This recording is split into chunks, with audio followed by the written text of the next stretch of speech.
I'm at a motor show and it's a public event. So a kid jumped into the car with me and he's playing with the 3D camera feature. Anyway, I'll wait for him to get off. So now you can see that the new 2022 Range Rover has a much larger computer screen. In the previous generation, you had two screens. Now it has only one screen. But not only that, they've changed the dashboard a little as well. It's a little more inclined. The steering wheel is also much better. It's the center of it is much smaller, so it leaves you with a much less cluttered steering wheel, and I really like this new design.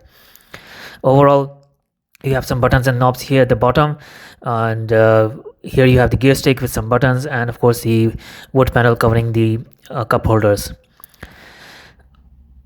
As for the computer screen, it's much bigger this time, and Range Rover used to have two screens. Now it has only one larger screen, which is much better. It's less cluttered. It's much less confusing as well for the driver.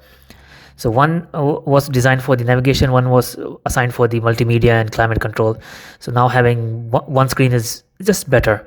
So this model has full black seats and a very strange armrest with a rotating knob. I didn't want this generation to have that same armrest again.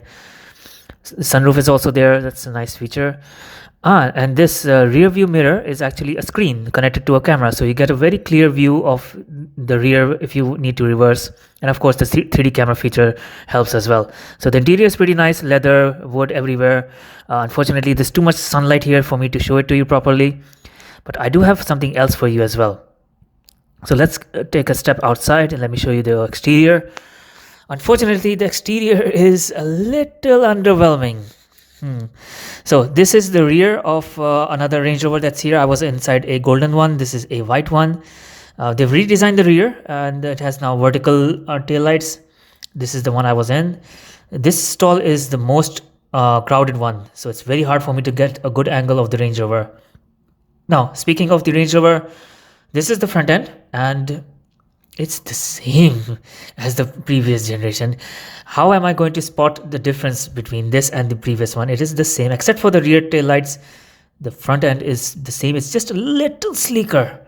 That's it. The design, the details of the grille are what separates this from the other model. The bumper, yeah, if you remember the bumper of a car, then why would you need to remember the bumper of a car to tell it from the other models? So when you buy Range Rover, you get a choice of a lot of leather, a lot of fabric options, a lot of exterior colors, and pretty much you can design the car to be as exclusive as you want it to be. And that's the thing I like about Range Rover, is that they have multiple features. They also have multiple models for each Range Rover. It has an SV, an SE, Autobiography, a Vogue model, and it's hard to go through and remember each one of their differences. So this one is a little different. This white one is SV, and as you can see, it has bronze details on the doors, on the wheels, and also at the back. So let's have a look at this car's interior. This car has white and fawn or brown interior. So that's this is a much nicer interior. So here you can see much more details, and this one is actually right-hand drive. Very strange. Okay, so this is the steering wheel. Looks much nicer in brown with the rest of the interior. So you have buttons and knobs and switches on the steering wheel as well.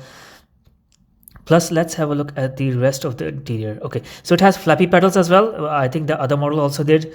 And you have the same computer screen. And the wood panels on this car are a little different. They're, instead of being dark brown, this one has white on them. And the nice thing about that white color is that that same detail is present on other parts as well, like the gear stick, these knobs here, and that panel there underneath the climate controls, and also on the knobs of the climate control. So if you go for the white trim, you find white everywhere. If you go for the black trim, you find black everywhere. So that's a very nice option of detailing the car, rather than just having wood panels on the center console. Okay, let's have a look at the rear seats. Oh, you have very nice rear seats. You have this very strange folding table, and you can turn it to either side for the passenger. I think it's fixed. I don't think it can be folded down and completely concealed. That's a very strange feature.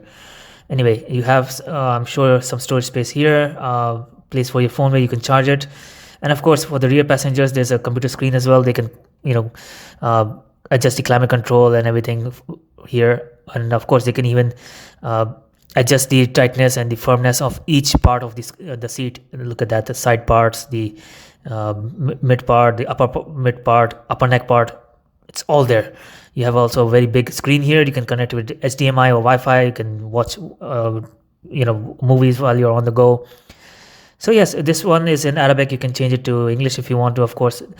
Now, on my channel, you can find videos of the new BMW iX that's also at this event, as well as the new EQC, videos of Rolls-Royce, Bentley, Lincoln Navigator, all the SUVs. Plus, I make videos of supercars, hypercars, motorbikes, everything. They're all on my channel. Have a look. I'll leave some videos of the Range Rovers links in the video's description, so you can have a look at my videos of Range Rovers. For other manufacturers, just have a look at my channel. Now, not all of my videos are in English, so just read the title carefully. The title will have the language as well. And thank you so much for watching this video. Let me know in the comments what you think about the new Range Rover, and if you like and subscribe this video, I'll be very happy.